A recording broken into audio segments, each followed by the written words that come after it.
Bonjour et bienvenue. Si tu veux découvrir plus de vidéos, pense à t'abonner et à activer la cloche. Au commencement, avant même que l'homme ne prenne forme, il avait une parole.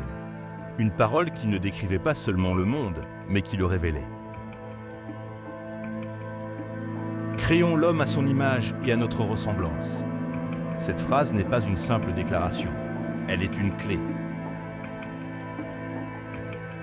Une porte vers un mystère que peu osent réellement contempler. Car qui parle ici? Et à qui? Le pluriel trouble. Il suggère une assemblée, une conscience multiple, une intelligence qui dépasse l'unité apparente. Avant même que l'homme soit façonné, il est pensée. Avant d'être matière, il est principe.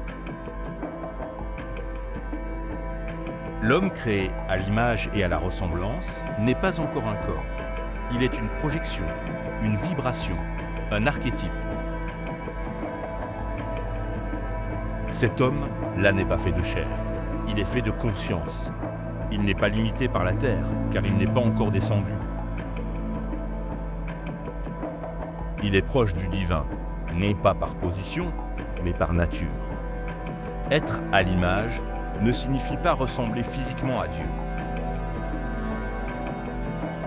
Cela signifie porter la capacité de créer, la conscience de soi, le pouvoir de nommer, la liberté de choisir. Cet homme est un reflet vivant du principe créateur, mais il n'est pas encore incarné. Il est comme une lumière sans lampe. Entre la déclaration créons et l'acte formé de poussière, il y a un silence que peu remarquent, un espace invisible. C'est dans cet espace que se cache le mystère. Car tout ce qui descend doit passer par une transformation. Tout ce qui s'incarne doit accepter une limitation. Pourquoi?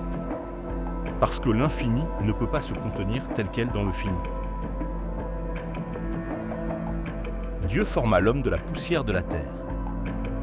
Ici, le geste est différent. Il n'y a plus de paroles collectives, mais une action précise. Former. L'homme devient matière, il devient corps, il devient limite. La poussière n'est pas une humiliation, elle est une condensation. Elle représente la densité, la gravité, le temps, la mortalité. Mais un corps sans souffle n'est qu'une forme vide. Alors vient le second acte, le souffle. Et là, quelque chose d'extraordinaire se produit. L'union des deux, le secret de l'homme.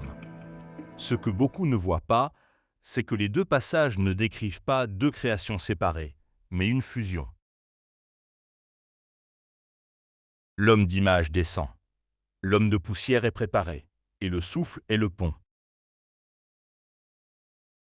Le souffle unit le céleste et le terrestre, l'invisible et le visible, l'éternel et le temporaire.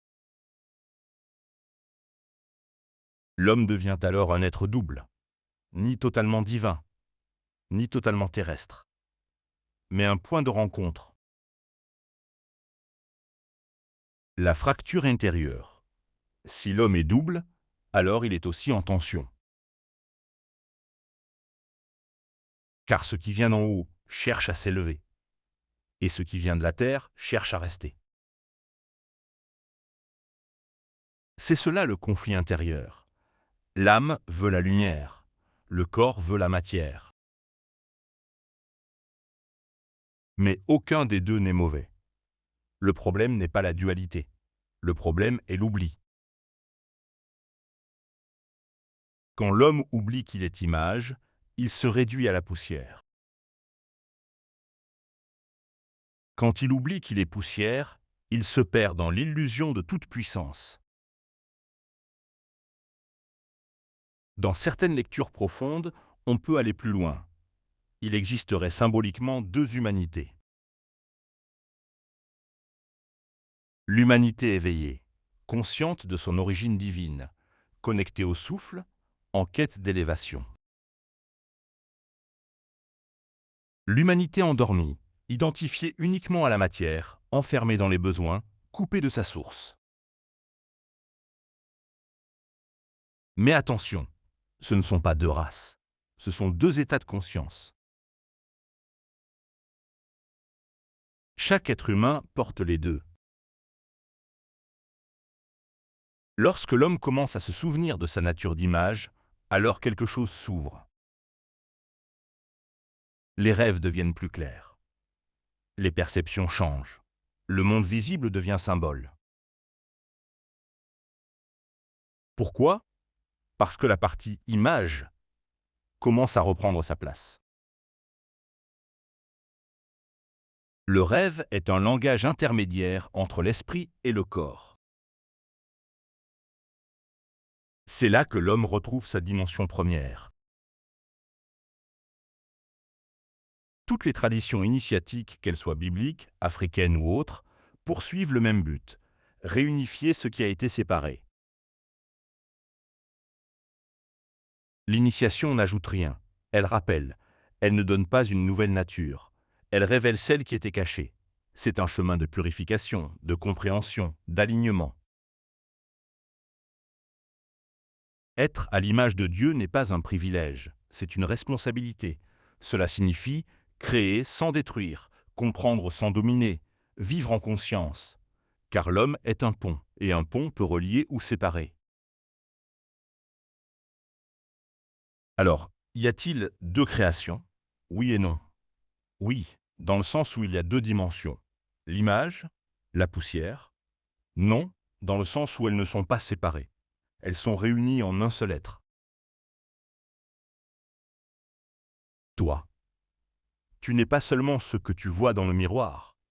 Tu es aussi ce qui regarde. Tu n'es pas seulement né de la terre. Tu es aussi issu d'un souffle. Et toute ta vie est une initiation silencieuse. Pour te souvenir de qui tu es vraiment.